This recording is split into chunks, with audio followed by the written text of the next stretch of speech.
अस्सलाम वालेकुम स्टूडेंट्स। आज का फ्रेज है सूनर और लेटर।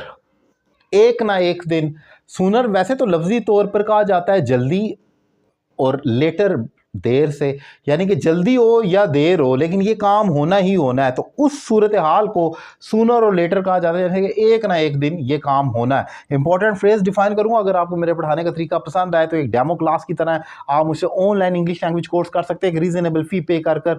ये एक डेमो क्लास की तरह, अगर आपको जस्ट 2 से 3 मिनट में कंसेप्ट क्लियर होता है तो 3 माह अगर आप मेरे पास पढ़ते हैं तो आप इमेजिन करें कितनी इंप्रूवमेंट आपकी इंग्लिश में हो सकती है। 1-on-1 क्लास लें, अपनी मर्जी का टाइम सेलेक्ट करें, एक रीजनेबल फी पे करें और घर बैठकर इंग्लिश में इंप्रूवमेंट लेकर आए। टॉपिक है सूनर और लेटर। एग्जांपल से सीखते हैं। Sooner or later you will get success. एक ना एक दिन तुम्हें कामयाबी मिलेगी।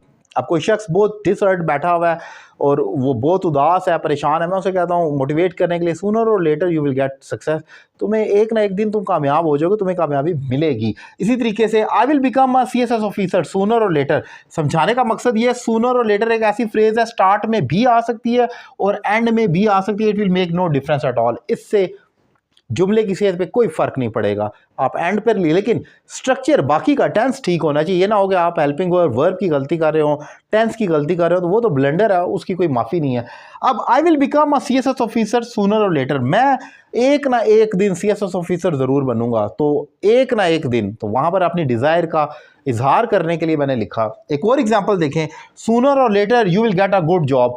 एक ना एक दिन तुम्हें अच्छी जॉब मिल जाएगी। तो मैं लिख रहा हूं sooner or later you will get a good job. एक ना एक दिन तुम्हें अच्छी जॉब मिल जाएगी। तो वहां पर मैंने स्टार्ट में इसका इस्तेमाल किया। सो ये एक बड़ी आसान सी फ्रेज है लेकिन इस्तेमाल ज्यादा है। एक ना एक दिन, हम हर वक्त ये बोलते रहते हैं एक ना एक दिन ये हो जाएगा, एक ना एक दिन ऐसा हो जाएगा। कभी हम अपने खदशे का इजहार करते हैं, कभी ख्वाहिश का इजहार करते हैं, कभी उम्मीद का इजहार करते हैं, तब भी कहते हैं एक ना एक दिन। तो ये इंपॉर्टेंट फ्रेज है, आप अपनी रूटीन में इसको अप्लाई करें। 15 से 20 फिक्रे प्रैक्टिस के लिए आप बना लें तो मेरा ख्याल है ये इनफ है, आपको याद रहेगा। वोकैबुलरी कुछ डिफरेंट होती है। वोकैबुलरी जो होती है वो याद करना मुश्किल भी और इररेलेवेंट भी है। वोकैबुलरी आप नहीं याद कर सकते, छोड़ दें, स्ट्रक्चर्स याद कर ले, इस किस्म के फ्रेजेस को याद कर लें। ये फ्रेजेस वोकैबुलरी को भी खींच के अंदर ले आते हैं और आप इन फ्रेजेस में वोकैबुलरी को भी पुट अप कर लेते हैं, जो वो आसान हो जाता है। लिहाजा इन पर फोकस करें, ये इंपॉर्टेंट है।